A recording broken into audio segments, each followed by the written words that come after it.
وصحبه الطيبين الطاهرين وسلام الله عليهم أجمعين.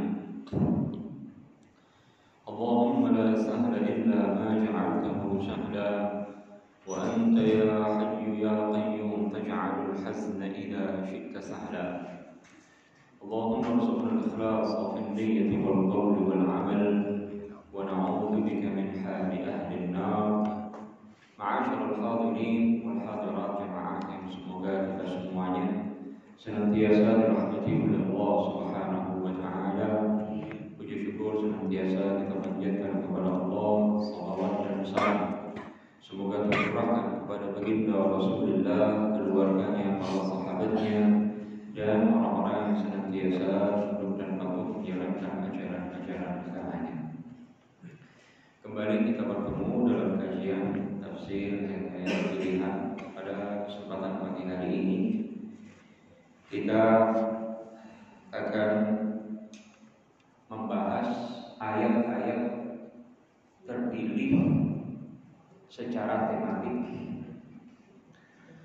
yaitu ayat-ayat tentang nikmat-nikmat surga.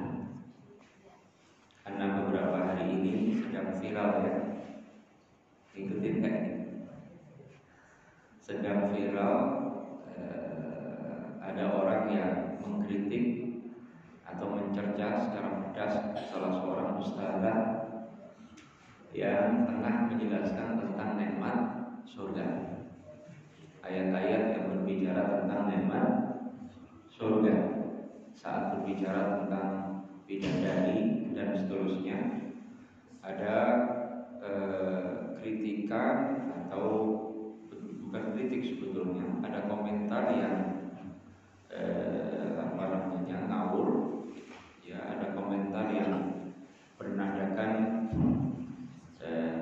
sinis, ya, dan penuh kebencian, ya, mengatakan emang orang di dunia hanya mikir selangkangan, ya. Ini ustazah sedang bicara tentang nikmat-nikmat surga yang salah satunya adalah para bidadari, ya, bahwa nanti di surga orang-orang mukmin akan diberikan oleh Allah Taala karunia bidadari, ya. Kemudian dia komentar, masa hidup sekian lama di dunia ibadah yang dicari cuma selangkangan, ya. Ini komentar yang mengandung nada sinis, kebencian, acuh, ngawur. Ya, karena itu pada kesempatan kali ini kita akan membahas beberapa sedikit tentang ayat-ayat yang berbicara tentang nikmat-nikmat surga. Hadirin hadirat rahimakumullah. Sebelum itu penting untuk kita ketahui bersama tentang tafsir ayat-ayat Al-Quran. Ada kita sebutkan dua kaidah penting dalam mengkaji, memahami tafsir dari ayat-ayat Al-Quran Karim. Yang pertama, bahwa kita mesti ingat selalu bahwa Al-Quran Karim Allah turunkan dalam bahasa Arab. Al-Quran Karim Allah turunkan dalam bahasa Arab. Allah Ta'ala berfirman dalam Al-Quran, wa innahu latanzilu rabbil alamin. Sungguh Al-Quran adalah wahyu yang diturunkan oleh Allah Ta'ala kepada Nabi kita Muhammad sallallahu alaihi wasallam. Nazala bihi ruhul amin, yang dibawa oleh turun malaikat Jibril. Ala qalbika litakuna minal munzirin. Jibril membawa turun Al-Quran kepada Nabi sallallahu alaihi wasallam agar Nabi memberikan peringatan kepada umatnya. Bilisanin Arabiyyin mubin. Al-Quran itu diturunkan dalam bahasa Arab, bahasa Arab yang jelas, yang biasa digunakan oleh orang-orang Arab, ya, di masa itu. Dengan demikian, fakta yang wajib diketahui atau yang harus diketahui bahwa Al-Quran diturunkan oleh Allah Ta'ala dalam bahasa Arab. Ya. Nah, jadi bahasa Arab adalah bahasa Al-Quran. Ya. Nah, Al-Quran tidak diturunkan dalam bahasa-bahasa selain Arab. Ini artinya bahwa Al-Quran mesti dipahami sesuai dengan bahasa Arab, ya, yang digunakan, ya, oleh orang-orang Arab di masa turunnya Al-Quran. Ya. Jadi pemaknaan terhadap Al-Quran tidak boleh bertentangan dengan bahasa Arab yang digunakan oleh orang-orang Arab saat turunnya Al-Quran. Ya, karena Allah Ta'ala turunkan Al-Quran untuk dipahami. Ya, Al-Quran berisi penjelasan-penjelasan dalam bahasa Arab sehingga dipahami oleh orang-orang Arab yang saat itu, ya, Al-Quran diturunkan kepada Nabi di komunitas orang-orang Arab. Gak mungkin wahyu diturunkan di tengah-tengah umat yang tidak memahami bahasa wahyu itu. Tidak mungkin itu. Ya, Al-Quran diturunkan tentunya dalam bahasa yang dipahami oleh umat yang menjadi sasaran turunnya Al-Quran di masa tersebut, yaitu orang Arab. Dengan demikian tidak boleh, ya, memahami, menafsirkan ayat-ayat suci Al-Quran dengan pemaknaan yang tidak berlaku dalam bahasa Arab. Ini prinsip yang pertama. Prinsip yang kedua, bahwa memaknai Al-Quran, ya, atau memaknai hadis Nabi SAW itu pada dasarnya adalah dipahami secara zahirnya. Ya, saat memahami ayat-ayat suci Al-Quran atau hadis-hadis Nabi SAW, ya, harus dipahami secara zahirnya. Zahir itu makna yang paling cepat ditangkap dari sebuah teks, dari sebuah nas, ya, dari sebuah kalimat. Tidak boleh memaknai ayat atau hadis, ya, dengan selain makna zahir, kecuali karena ada dalil naqli sabit, ya, atau aqli qati'. Ya, tidak boleh menafsirkan ayat atau hadis dengan makna selain makna yang zahir kecuali ada dalil naqli yang sabit, ada dalil lain dalam Al-Quran atau hadis yang sahih, atau ada dalil aqli qati', ada dalil aqli yang dipastikan kebenarannya. Ya, nah, jadi tidak boleh memaknai ayat atau hadis di luar makna yang zahir, ya, kecuali berdasarkan dalil lain. Ada dalil naqli, ayat atau hadis, ada dalil aqli yang mengharuskan untuk tidak memaknai ayat itu secara zahir. Misalnya firman Allah Subhanahu wa taala, "Wa yabqa wajhu rabbika dzul jalali wal ikram." Wa yabqa wajhu rabbika, dan kekal wajah Tuhanmu. Kata wajah, kalimat wajah dalam Al-Quran banyak maknanya, atau dalam bahasa Arab banyak maknanya. Makna zahir dari wajah adalah anggota badan. Nih, ini namanya wajah, muka, bagian paling atas dari manusia, misalnya jasad manusia. Nah, dalam ayat ini makna yang zahir, yaitu anggota badan, tidak bisa digunakan untuk memahami ayat ini. Kenapa? Karena ayat ini berbicara tentang Allah. Sementara Allah Ta'ala dalam ayat lain ada dalil naqli yang lain, ada ayat yang lain yang menegaskan bahwa Allah laisa kamitslihi syai', bahwa Allah tidak menyerupai sesuatu pun di antara makhluknya. Maka ketika ada kata wajah di sini tidak boleh dimaknai secara zahir, yaitu anggota badan, muka. Kenapa? Karena ini mustahil bagi Allah, karena Allah tidak menyerupai makhluknya. Maka wajah dalam ayat ini dimaknai dengan makna lain yang juga digunakan dalam bahasa Arab ketika disebutkan kata wajib. Apa itu? Bisa dimaknai dengan az-zat. Wa yabqa wajhu rabbika dzul jalali wal ikram, dan kekal zat Tuhan yang maha agung dan maha memuliakan orang-orang yang beriman. Kenapa dimaknai dengan ini? Karena ada dalil lain. Kenapa dimaknai dengan makna yang bukan zahirnya? Karena ada dalil lain yang mengharuskan untuk tidak dimaknai secara zahirnya. Karena kalau dimaknai secara zahirnya berarti mengatakan Allah punya muka. Nah, dan itu berarti nabrak ayat lain, menentang ayat lain, laisa kamitslihi syai', bahwa Allah tidak menyerupai sesuatu pun dari makhluknya, baik pada zatnya maupun sifat-sifatnya. Maka dipilih makna lain yang tidak bertentangan dengan ayat lain, yaitu zat. Makna ini didukung bahwa setelah wajhu rabbika ada kata dzul jalali wal ikram. Dzul jalali wal ikram itu sifat.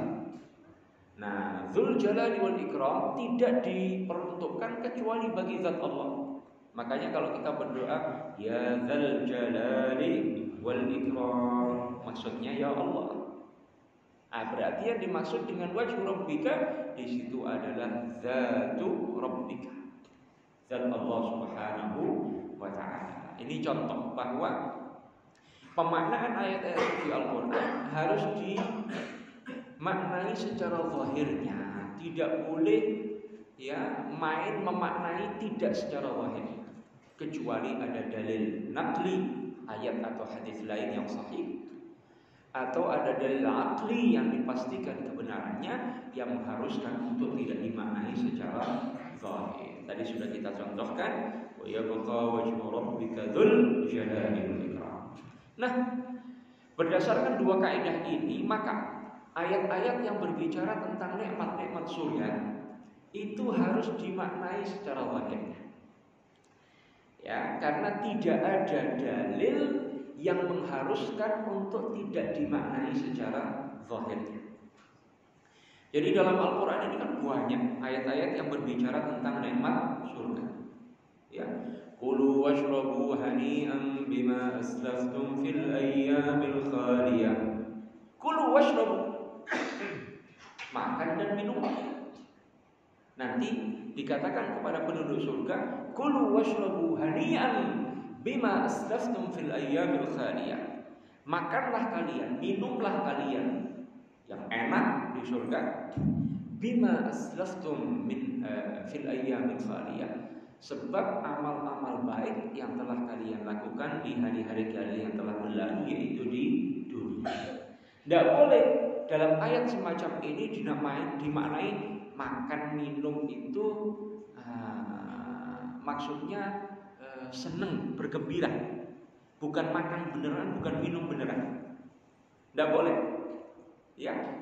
Nah, kalau ayat-ayat seperti ini, kulu washrabu hani'an bima asraftum fil ayyamil khaliyah wa lahum fiha azwajun mutahharah. Penduduk surga akan memiliki istri-istri yang mutahharah, yang suci dari buang air kecil, dari buang air besar, dari haid, dari nifas, nanti di surga. Ya.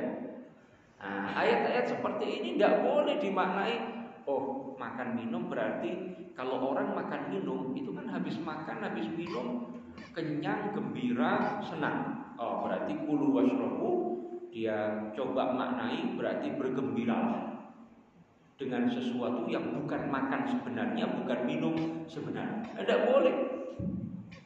Walahum fiha azwajun mutahharah. Gak boleh dimaknai, oh penduduk surga di surga punya sesuatu yang menjadikan hati mereka tentram, sebagaimana orang kalau punya istri tentram hatinya. Ada bisa begitu. Ini namanya apa? Mengobrak-abrik nas-nas Al-Quran, mengacak-ngacak nas Al-Quran. Ya, kalau makan minum dimaknai dengan bukan makan dan minum yang sebenarnya. Ya. Lalu punya istri atau punya pasangan suami tidak dimaknai secara zahirnya. Ini artinya apa? Akan menggugurkan ya bahwa Al-Quran diturunkan dalam bahasa. Sekarang orang Arab ketika mendengar ayat seperti itu, Kulu washrabu hani'an bima aslaftum fil ayyamil khaliyah, apa yang dipahami oleh orang Arab? Ya makan yang sebenarnya, minum yang sebenarnya. Wa hurun 'ain ka'amthalil lu'lu'il maknun jazaa'an bima kanu ya'malun. Ada bidadari. Ya, ka'amthalil lu'lu'il maknun, yang cantik jelita, ya ibarat perhiasan yang belum pernah disentuh. Ya. Dan seterusnya. Nah, kalau ayat-ayat seperti itu, kalimat-kalimat yang ada pada ayat seperti itu dimaknai tidak secara zahirnya, ditakwil-takwil, dimaknai dengan makna lain secara serampangan, ya, maka itu artinya menggugurkan bahwa Al-Quran diturunkan oleh Allah dalam bahasa Arab. Ya. Kemudian kalau ayat-ayat tersebut ya dimaknai dengan makna yang bukan makna zahirnya, selain itu membatalkan status Al-Quran yang diturunkan dalam bahasa Arab, itu juga apa? Akan namanya mengacak-ngacak, ya, merusak ya tatanan yang sudah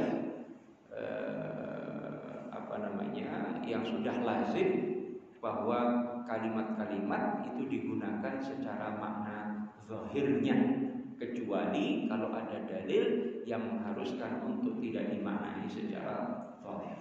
Hadirin hadirat rahimakumullah.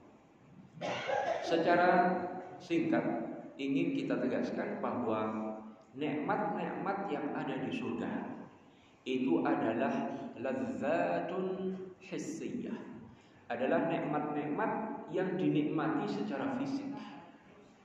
Jadi di surga ada nikmat fisik, ada nikmat non fisik. Ada nikmat fisik, ada nikmat non fisik. Ada aklun haqiqiyun, ada makan, benar-benar makan. Ada syurbun haqiqiyun, ada minum, benar-benar minum. Ya. Ada jima'un haqiqiyun, ada hubungan suami istri bersetubuh yang hakiki, benar-benar terjadi. Ya.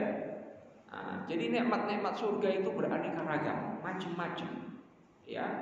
Dan kita tegaskan bahwa nikmat surga itu ada nikmat yang sifatnya fisik, ada nikmat yang sifatnya non fisik.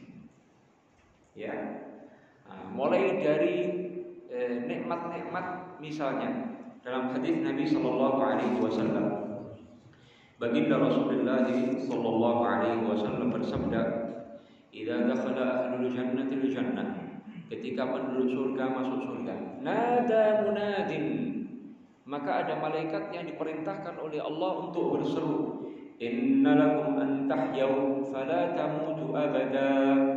Kalian semua akan hidup, tidak akan pernah mati selamanya. Wa inna lakum an tasihhu fala tasqamu abada. Kalian semuanya akan sehat, tidak akan pernah merasakan sakit. Wa inna lakum an tashibbu fala tahramu abada. Dan kalian akan terus muda, tidak akan pernah tua. Wa inna lakum an tan'amu fala tab'asu abada. Kalian semua akan merasakan kesenangan, kenikmatan, tidak akan pernah merasakan kesulitan, kesedihan sama sekali di surga. Nah, ini kan semuanya nikmat-nikmat fisik ini. Hidup tidak akan mati. Fisik. Jasad dan roh itu kaitannya. Ya. Kemudian sehat, tidak akan pernah sakit. Itu kan makna yang pertama kali dipahami apa? Sehat secara fisik. Beda kalau di dunia. Kalau di dunia ini kan kita pasti umumnya merasakan sakit secara fisik. Kemudian muda tidak akan pernah tua. Nah, itu kan fisik semua itu. Ya, jadi jangan kebayang Bapak Ibu sekalian, nanti orang di surga lalu menua, berubah. Enggak ada. Di surga enggak ada yang menua, semuanya muda. Tidak akan pernah menua. Ya, penduduk surga ketika masuk surga itu dari bentuknya, dari fisiknya itu seperti orang yang berumur 33 tahun. Seperti orang yang berumur 33 tahun. Ya, bapak-bapak muda lagi seger-segernya. Nah, kan begitu. Nah, seperti itu. Ya, tidak akan pernah menua. Tidak akan pernah menua. Beda dengan di dunia. Ya. Kemudian gembira, senang, bahagia, tidak akan pernah susah, sedih. Ya, nah ini kan semuanya bicara tentang sesuatu yang fisik. Ya, nah ini menunjukkan bahwa sekali lagi nikmat di surga itu dirasakan secara fisik dan non fisik. Ya, nah, contoh yang non fisik, ya misalnya. Penduduk surga akan memperoleh ridha dari Allah Subhanahu wa taala. Penduduk surga akan meraih ridha Allah Subhanahu wa taala. Dalam surat Ali Imran ayat 15 Allah taala berfirman, "Qul a'unabbi'ukum bi khairin min dzalikum." Tidakkah aku beritahu kalian tentang nikmat yang jauh lebih indah, lebih baik dari nikmat dunia, dari perhiasan-perhiasan dunia. Lilladzina taqaw 'inda rabbihim jannatun tajri min tahtiha al-anhar. Bagi orang-orang yang bertakwa, Allah peruntukkan bagi mereka surga-surga di mana di bawah lantai surga akan mengalir sungai-sungai khalidina fiha. Mereka akan kekal di sana selama-lamanya. Wa azwajun mutahharah, ya, dan istri-istri, pasangan-pasangan yang suci. Wa ridwanun minallah, dan akan diberikan ridha Allah Subhanahu wa taala. Masya Allah, ridha dari Allah. Ini nikmat yang sangat agung yang Allah berikan kepada penduduk surga. Wallahu basirun bil ibad, dan Allah Maha mengetahui apa yang segala perbuatan hamba. Siapa yang lebih mementingkan kenikmatan, kesenangan dunia terhadap kenikmatan akhirat? Allah Maha tahu siapa yang lebih mementingkan dunia dan siapa yang lebih mementingkan akhirat. Dalam hadis Nabi sallallahu alaihi wasallam tegaskan, "Innallaha 'azza wa jalla yaqulu li ahli jannah." Di suatu hari nanti Allah taala akan menegaskan kepada penduduk surga, "Ya ahlal jannah, wahai penduduk surga." Fayaqulun, penduduk surga akan menjawab, "Labbaik rabbana wa sa'daik wal khairu kulluhu fi yadaik." Ya, kalau bahasa orang kita sekarang, siap ya Allah. Nah, begitu.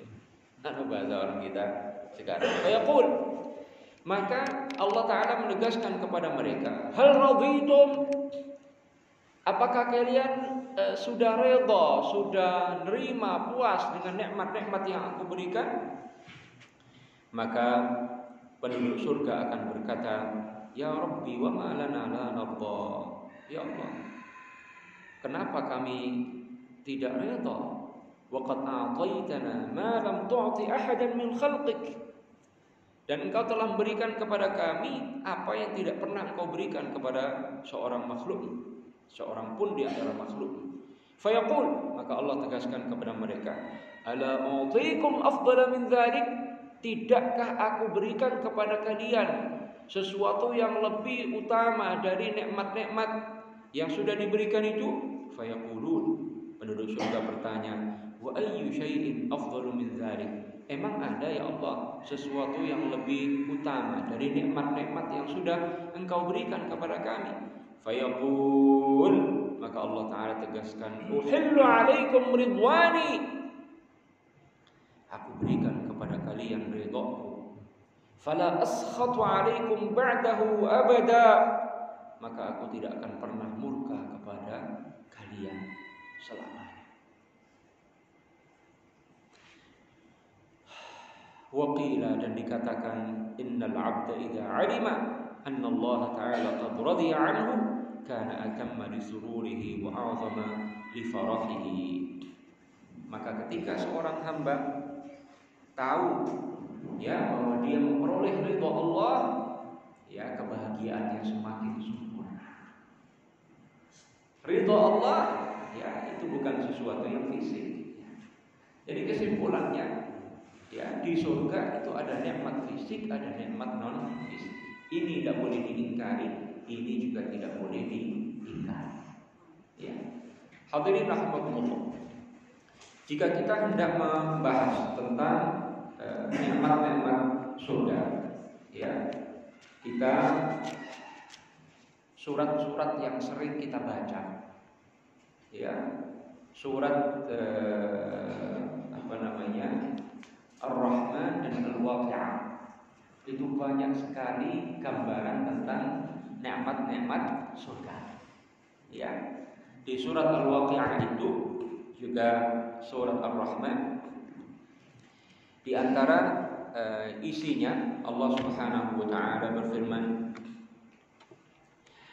wa fakihatin mimma yatakhayyarun wa lahmi thayrin mimma yashtahun wa hurun 'ain ka'amthalil lu'lu'il maknun. Ini kan ayat yang biasa kita baca ya. Ya, kalau orang rajin baca Quran ya, dalam tradisi kita pokoknya Ar-Rahman, Waqi'ah itu tidak akan pernah ya dikit-dikit dibaca itu. Ya, dikit-dikit dibaca. Kita juga kalau dengar imam baca surat Ar-Rahman itu enaknya luar biasa kita. Fabi ayyi ala'i rabbikuma tukadziban. Itu diulang-ulang, masya Allah. Enaknya nikmatnya luar biasa. Nah, di antara isi dari surat Al-Waqi'ah, ya ini saya pilih karena kita yang sering baca, sering dengar. Allah Ta'ala berfirman ya tentang nikmat yang Allah berikan kepada penduduk surga. Ala sururin mawunah muttaki'in 'alaiha mutaqabilin. Bahwa penduduk surga ya yang Allah berikan nikmat masuk surga, itu mereka akan berada di atas apa? Ada sururin mawunah, di atas ranjang-ranjang yang tertata rapi, ya, diciptakan dari emas dan intan permata. Ya, muttaqiina 'alaiha, mereka bersandar, ya, dan duduk-duduk di sana. 'Alaiha mutaqabilin, mereka saling berhadapan-hadapan. Jadi penduduk surga di surga nanti apa yang terjadi? Yatazawwajun. Penduduk surga di surga itu saling berkunjung. Ya, berkunjungnya apa? Caranya bagaimana? Ada ranjang-ranjang. Itu ketika belum diduduki oleh tuannya, dia akan meninggi. Ketika mau diduduki tuannya, dia turun. Tuannya akan duduk di situ. Kemudian akan dibawa terbang oleh ranjang itu ke orang yang mau dikunjungi. Terbang ke sana, ketemu yang dikunjungi juga duduk di atas ranjang. Kemudian ngobrol. Ya, ala sururin mutaqabilin, berhadap-hadapan, ngobrol. Selesai, dibawa terbang lagi pulang. Ya, itu salah satu alat transportasi. Ya, penduduk surga.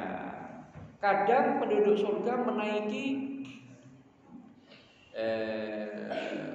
kuda-kuda ya yang punya sayap. Dia pakai sayap. Ya ada sayap di bawah terbang. Ya, subhanallah. Itu kondisi penduduk surga di surga. Yatufu alaihim wildanun mukhalladun. Akan ada mondar-mandir anak-anak kecil, tapi bukan dari bangsa manusia. Ini anak-anak kecil al-wildanul mukhalladun, makhluk-makhluk Allah yang Allah ciptakan, bukan manusia, bukan malaikat, bukan jin. Ya, anak-anak fisiknya seperti anak-anak kecil. Nah, mereka ini tidak akan mati, tidak akan menua, tidak akan berubah, tidak akan beralih dari satu keadaan ke keadaan yang lain. Tetap anak kecil begitu, ya. Mereka bawa cepat sekali. Bi aqwabi wa abariq wa ka'sin min ma'in. Bawa gelas-gelas, bawa ceret-ceret gitu ya. Buat apa? Minum penduduk surga. Wa fakihatin mimma yatakhayyarun. Di antara nikmat surga yang disebutkan buah-buahan. Ya.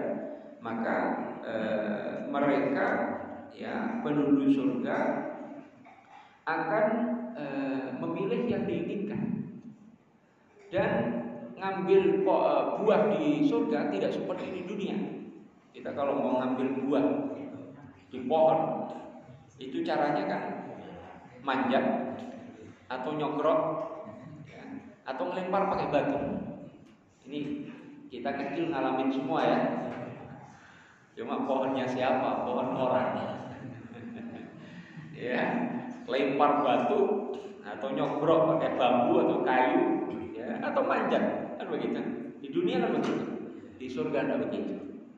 Orang melihat pohon di surga, isinya buah-buahan yang diinginkan, dia kerentak, dia pengen, maka pohon itu akan turun menghampirinya. Diambil buahnya, petik. Di saat yang sama langsung akan muncul buah yang sama di tempat yang dipetik itu, lalu balik lagi ke tempat semula.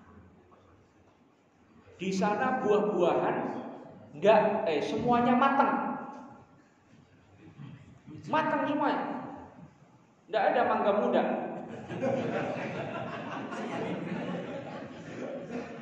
Semuanya matang.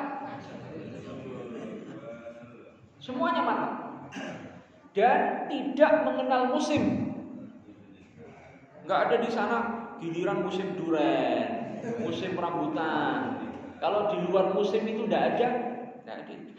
La maqtu'atin wa la mamnu'ah. Buah-buahan tidak pernah putus-putus. Tidak mengenal musim. Ya, tidak mengenal musim. Dan buah-buahnya seger dari pohonnya, bukan dari kulkas. Ya, wa fakihatin mimma yatakhayyarun wa lahmi thayrin mimma yashtahun. Dan apa?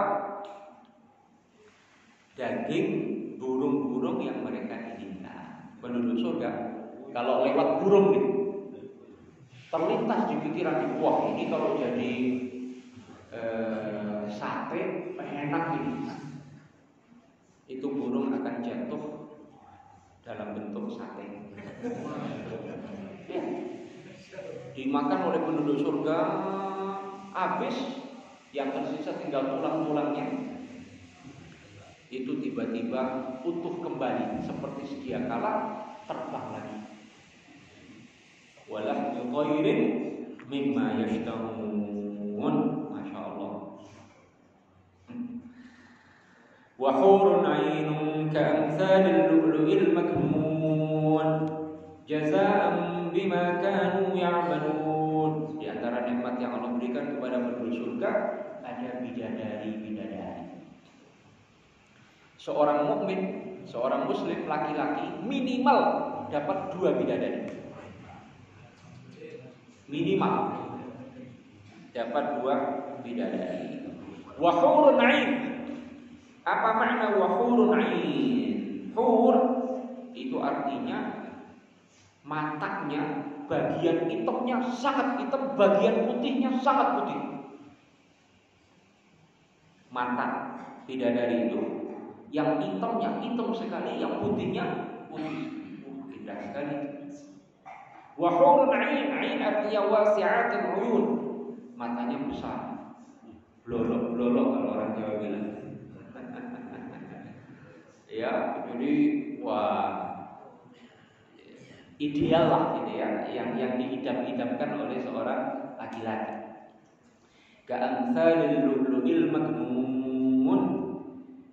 Perempuan-perempuan ini, bidadari ini dalam ayat lain qasiratut tarfi lam yatmithunna insun wala jan. Jadi pandangannya enggak melihat kecuali kepada suaminya penduduk surga. Enggak kayak istri-istri, banyak istri di dunia. Banyak istri di dunia melihatnya bukan hanya suami, orang lain juga dilihat. Ya kan begitu. Kalau istri-istri dia penduduk surga, yang dilihat cuma suaminya. Ya, lam yatmithunna insun qablahum wala jan. Tidak pernah disentuh, tidak pernah dijamah oleh manusia maupun jin.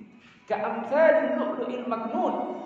Seperti apa itu yang di dalam di laut, di dalam itu kerang atau apa itu? Itu namanya intan apa mutiara itu? Mutiara. Ka'amsalil lu'lu'il maknun. Bak mutiara yang tersembunyi, yang terjaga dengan baik, masih bukan hanya segelnya, bukan hanya segelnya, tapi sama tutupnya terawat dengan baik.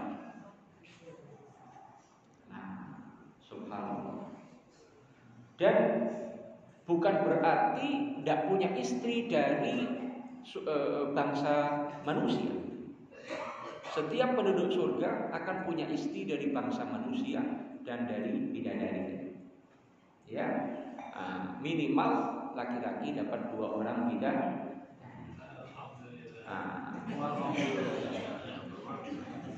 Ini jangan saya terusin dulu ini.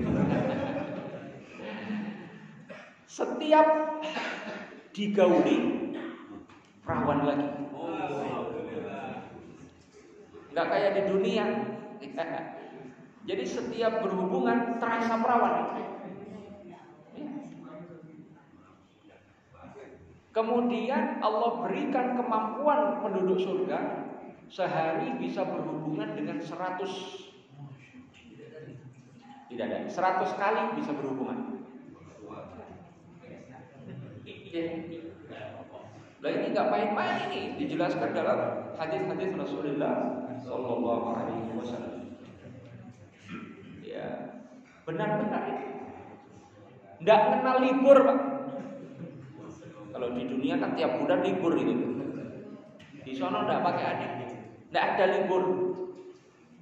Masya Allah.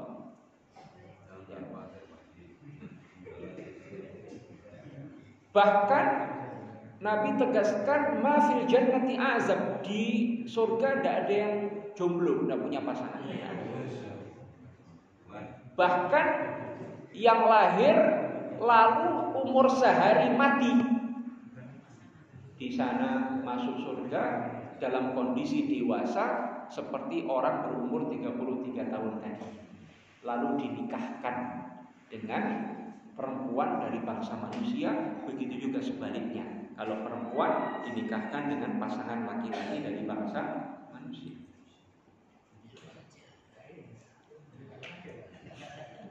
Di sana tidak ada yang namanya bidadara. Perempuan cukup dengan 1 laki-laki. Jangankan butuh lebih dari 1 laki-laki. Lihat aja enggak. Yang dilihat hanya pasangannya.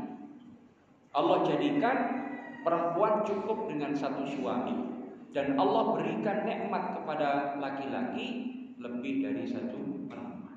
Itu kan kehendak Allah Ta'ala, seperti itu sudah. Ayatnya begitu, hadisnya begitu. Ya. Dan di sana tidak ada lagi cemburu, tidak ada. Cemburu itu kan bikin nyesek, Pak. Ya, Pak ya. Di sana tidak ada nyesek. Di surga tidak ada sedih, Tidak ada nyesek di dada. Di surga yang ada fi habratin wa nadrah, selalu gembira, selalu berseri-seri. Saking gembiranya penduduk surga tidak tidur, Pak. Penduduk surga tidak tidur. Tapi tidak capek, tidak bosan. Tidak capek, tidak bosan. Penduduk surga makan bukan karena lapar, minum bukan karena haus, tapi karena ngenak-ngenakin nikmat yang Allah berikan kepada mereka. Berhubungan badan juga ngenak-ngenakin. Ya. Kemudian apa? Tidak ada kotoran-kotoran yang keluar dari penduduk surga. Tidak ada ingus, tidak ada air kencing, tidak ada kotoran. Terus makanan minuman keluarnya bagaimana? Seperti keringat tapi berbau wangi seperti misik. Jadi kita makan yang dimakan oleh penduduk surga, maksud saya, minuman yang diminum oleh penduduk surga itu akan keluar dari badan seperti keluarnya keringat tapi tidak busuk, tidak berbau. Ya, jadi nikmat yang luar biasa. Kita ini kan di dunia kadang makan males. Kenapa? Males ke belakangnya. Minum banyak-banyak males. Kenapa? Wudu ke belakang. Di akhirat tidak ada seperti itu. Ya, juga tidak keluar sperma, mani, madhi, wadi tidak keluar. Tapi saat berhubungan merasakan nikmat. Ini nikmat-nikmat yang ditegaskan dalam Al-Quran dan hadis-hadis Rasulullah Sallallahu Alaihi Wasallam. Perempuan yang menjadi pasangan seorang lelaki Muslim manusia, ya, kalau dia bertakwa, Muslimah kalau bertakwa nanti mimpin istri-istri yang lain. Bidadari itu dia yang mimpin. Kalau dia perempuan yang bertakwa, ya, subhanallah. Nah ini sekali lagi menunjukkan nikmat surga itu fisik dan non fisik. Ada nikmat yang dinikmati dengan dilihat, ada nikmat yang dinikmati dengan didengar. Pohon-pohon di surga kalau keterpa angin itu akan mengeluarkan suara yang sangat indah, akan mengeluarkan suara yang sangat merdu, sangat indah. Ada nikmat yang dimakan, ada yang diminum, ada yang berhubungan badan lagi, ada nikmat non fisik seperti ridha Allah Subhanahu wa ta'ala. Dalam ayat-ayat yang sering kita baca juga, innal muttaqina mafaza hadaiqa wa a'naba. Tuh, taman-taman, kebun-kebun di surga. Wa a'naba, buah-buah anggur. Innal muttaqina mafaza hadaiqa wa a'naba wa kawa'iba atraba.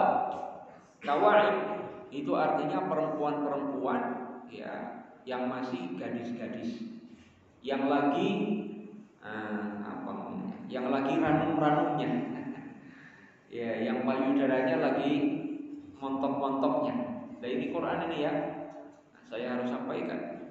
Wa kawa'iba atraba, usianya deket-deket, ya, usianya seperti usia gadis-gadis yang deket-deket usianya. Jadi bukan nenek-nenek begitu kan? Ya. Wa ka'san dihaqa, ada gelas-gelas penuh dengan minuman-minuman yang lezat, yang nikmat.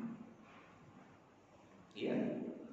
Pokoknya banyak sekali lah, gak terhitung ya ayat-ayat di Quran yang menjelaskan tentang nikmat-nikmat surga. Jadi ini perlu dan penting untuk kami jelaskan, karena ini beberapa hari ini ada komentar-komentar ngawur. Bahkan yang tidak setuju dengan cemoohan itu, penghinaan itu, ngomongnya juga ngawur. Ada yang bilang katanya di surga itu kan nanti nikmat itu istana-istana itu per keluarga katanya. Ini ngarang ini, dari mana ini? Katanya keluarga di dunia akan ngumpul jadi satu keluarga di akhirat. Ya. Kemudian nikmat itu katanya kebersamaan, keindahan hidup, keharmonisan hidup, ya. Sesuatu yang sifatnya seks itu sudah nggak butuh. Ini dari mana? Ngawur ini. Ngawur. Orang di Quran Allah Ta'ala yang menciptakan surga, pencipta surga, ya, itu menegaskan bahwa di surga ada makan, ada minum, ada seks.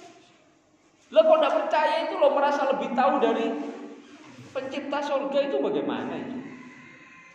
Sudah nggak butuh seks katanya. Ya butuh sih. Enggak, cuma menikmati kenikmatan itu. Kan beda. Orang makan karena butuh, karena lapar. Minum karena haus. Dengan orang yang makan minum bukan karena haus, bukan karena lapar. Itu penduduk surga gambarnya seperti itu. Ya.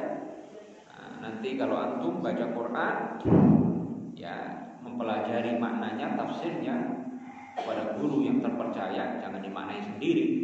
Nah itu sekian banyak ayat, nggak terhitung, ya, berbicara tentang nikmat-nikmat surga, makan, minum, ya, kemudian istri-istri, itu jelas kan, jelas sekali dalam Al-Quran. Hadirin rahimahumullah, ini belum kalau kita bicara tentang perbandingan, ya, makanan penduduk surga dan makanan penduduk neraka,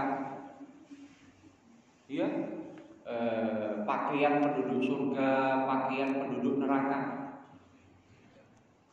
kondisi penduduk surga, kondisi penduduk neraka. Nah itu banyak sekali ayat-ayat yang berbicara tentang itu.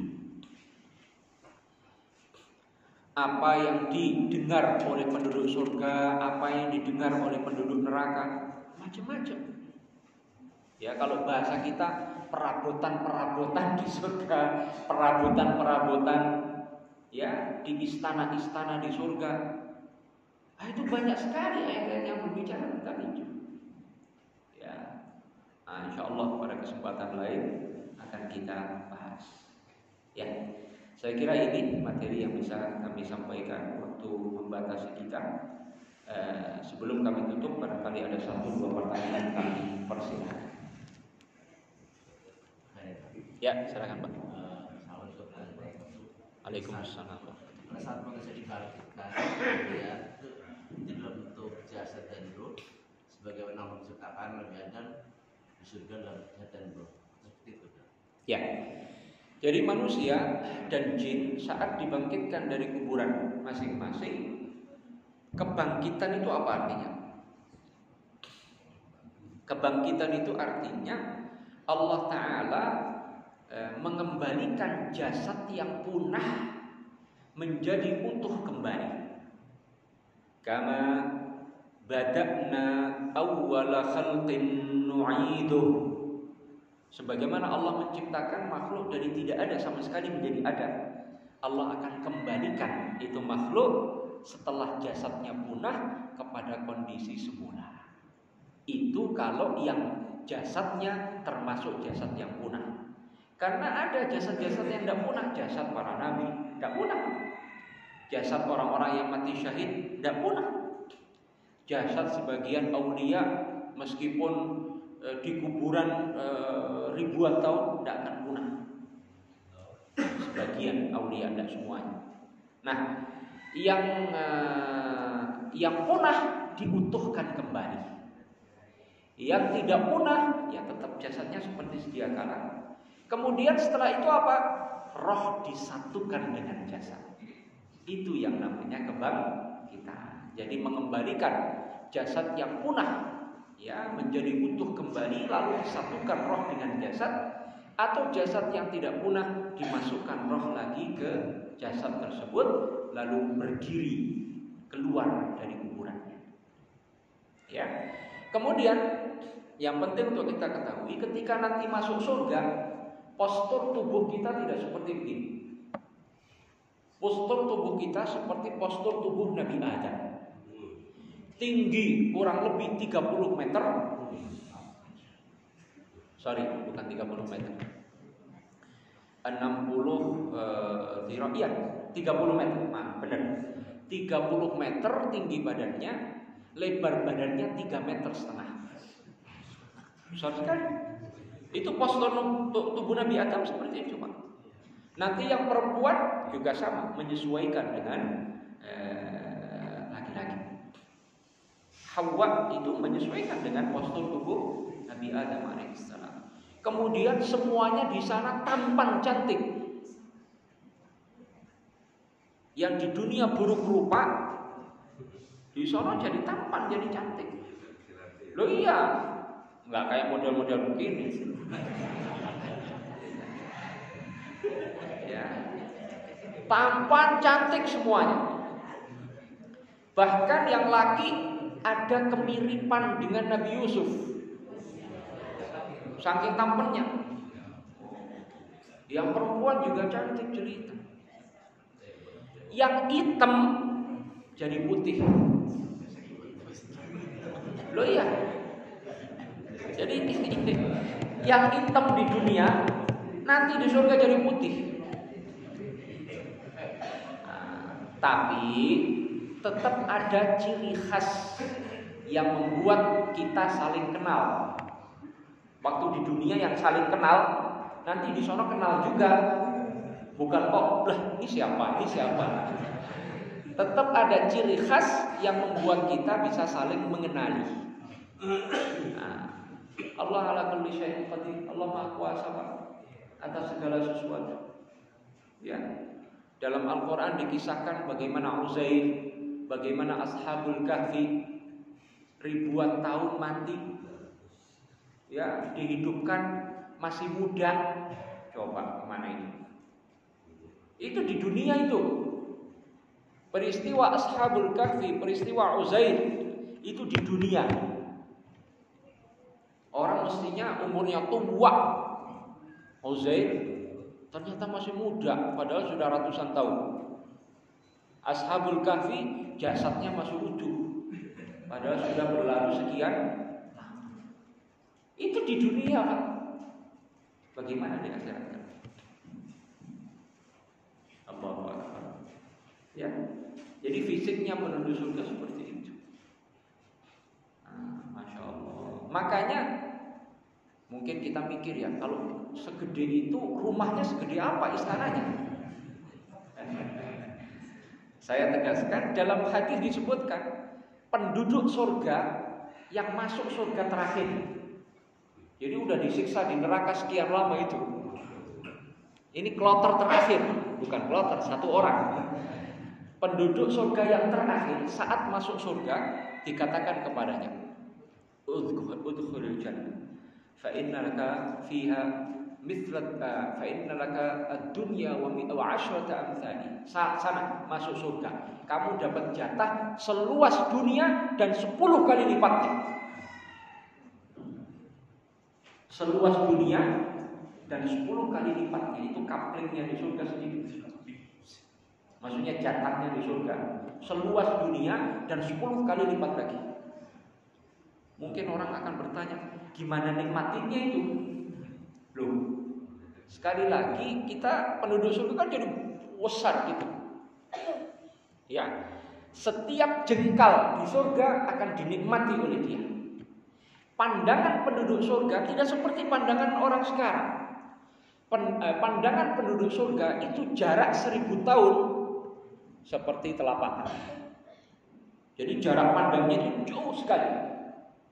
Melihat ini contoh saja, bukan di surga. Maksudnya gambarannya itu melihat Monas kayak sini. Sesuatu yang jaraknya jauh itu karena tajamnya penglihatan penduduk surga seperti sangat dekat. Jadi jarak sesuatu yang kejauhannya jarak 1000 tahun seperti ada di telapak tangan kita, dekat.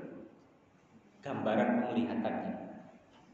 Bisa nggak Pak bedakan penglihatan kekuatan penglihatan dengan kekuatan penglihatan yang lain. Bisa bedain. Kita nih pas muda, ada orang diri di luar sana. Masih muda kita, ada orang diri di luar sana. Kita begitu melihat, kita langsung tahu Pak itu siapa, laki perempuan. Itu si A atau si B, kita kenal, kita tahu. Tapi semakin tua, lama-lama itu pohon apa orang itu kan begitu. Itu bedanya kekuatan penglihatan ya dari satu kondisi ke kondisi yang lain. Paham itu ya? Nah, pandangan penduduk surga itu bukan jarak dari sini ke sana, jarak perjalanan 1000 tahun. Itu seperti melihat di telapak tangan. Itu penglihatannya tajam sekali, jangkauan pandangannya luar biasa. Kenapa demikian? Karena surga ini penuh dengan cahaya. Cahaya surga lebih terang dari cahaya matahari, lebih terang dari cahaya bulan. Itu seandainya kekuatan pandangan penduduk surga seperti saat di dunia, langsung buta. Karena saking terangnya cahaya surga. Jadi kekuatan penglihatan manusia di surga berkali-kali lipat kekuatannya dibandingkan kemampuan penglihatannya saat di dunia. Semua nikmat surga yang kita jelaskan Bapak Ibu sekalian memang luar biasa. Tapi nggak murah, harganya nggak murah. Kita kalau diceritain, Masya Allah, Alhamdulillah, Allahu Akbar, kan begitu. Tapi ini tidak murah ini, untuk dapat surga ini nggak mudah, nggak murah, nggak gampang. Para ulama mengatakan, al-jannatu kal arus, mahruha qahrun nufus. Surga itu ibarat pengantin perempuan. Mas kawinnya melawan keinginan nafsu di dunia. Nafsu pengen kita tidak sholat, ya Pak ya? Nah, dilawan itu nafsu. Nafsu pengennya Ramadan kita tidak puasa, kan begitu? Dilawan itu keinginan nafsu. Nafsu ngajak kita untuk melihat sesuatu yang haram dilihat, ya Pak ya? Iya. Di mana-mana melihat aurat perempuan kan? Itu kan nafsu ngajak kita melihat. Nafsu ngomong sayang gitu kan. Kita lawan itu. Kita lawan sehingga kita tidak melihat sesuatu yang haram dilihat. Nafsu ngajak kita untuk berzina. Apalagi sekarang zina gampang Pak. Kenalan lewat Facebook, lewat medsos, ketemu zina. Gampang sekali. Apalagi di barat, zina itu kayak minum air putih. Gampang sekali, ketemu, ngobrol sebentar, sudah zina. Besoknya lagi dengan orang lain begitu, besoknya lagi dengan orang lain, besoknya lagi dengan orang lain. Kata orang di sana, orang barat itu karena sakingnya berzina dengan pasangan yang beda-beda. Bukan pasangan ya, siapa aja yang beda gitu. Jadi kadang melihat orang, ini kayak pernah lihat ya gitu kan. Oh iya, ini pasangan zina dia sebulan yang lalu.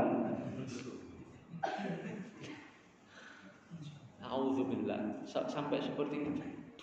Saking banyaknya berzina dengan orang, saking lupa-lupa ingat dengan yang pernah berzina dengannya. Itu kehidupan di barat kan seperti itu. Kayak binatang. Ya, kayak ayam jantan ketemu ayam betina di jalan. Nafsu dia langsung disamber. Dan apa bedanya itu? Subhanallah. Nah, itu kita lawan itu nafsu itu. Nafsu kita ngajak santai, ndak sholat sunnah, ndak puasa sunnah, ndak baca Quran, ndak sedekah. Pokoknya yang begitu-begitu nafsu nggak mau. Iya Pak ya. Kita belajar dari kecil banyak sholat sunnah, duha, tahajud dan lain-lain. Pernah kita kerjain kagak? Itu nafsu. Ya. Kita puasa sunnah dari kecil udah belajar. Ada puasa Senin Kemis, ada puasa Arafah, ada puasa Asyura, ada puasa Daud. Pernah kita kerjain nggak itu? Enggak. Ya. Kita diajari oleh Nabi supaya bersikap hidup zuhud. Izhad fid dunya yuhibbakallah. Wazhad fi ma 'indan nas yuhibbakan nas. Bersikap zuhudlah terhadap dunia, maka kamu akan dicintai oleh Allah. Keutamaan sikap hidup zuhud sederhana. Menjauhi kemewahan hidup. Nabi itu kalau mau rumahnya dari emas bisa. Tapi rumahnya apa? Kecil-kecil. Rumah biasa. Itu Rasulullah SAW. Seandainya kemuliaan itu ukurannya rumah, istana, Nabi sudah bikin rumah dari emas kali. Seandainya tolak ukur kemuliaan itu di situ. Tapi sebaliknya tolak ukur kemuliaan ketika orang bersikap hidup zuhud terhadap dunia. Nabi ajarin itu. Orang yang zuhud terhadap dunia dicintai oleh Allah. Kita sudah sering dengar itu. Kita amalin belum? Ini makna melawan nafsu. Nafsu ngajak meninggalkan kewajiban, kita lawan. Nafsu ngajak melakukan yang haram, kita lawan.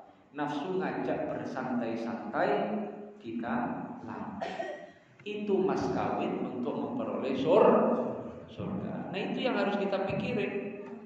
Ya, giliran dengar nikmat surga aja, masya Allah, subhanallah, Allah. Tapi mana upayanya mana? Ya, udah disiapin belum mas kawinnya untuk meraih surga? Mudah-mudahan bermanfaat. Kita akhiri dengan doa kafaratul majlis. Subhanakallahumma wa bihamdika asyhadu an la ilaha illa anta astaghfiruka wa atubu ilaik. Assalamualaikum warahmatullahi wabarakatuh.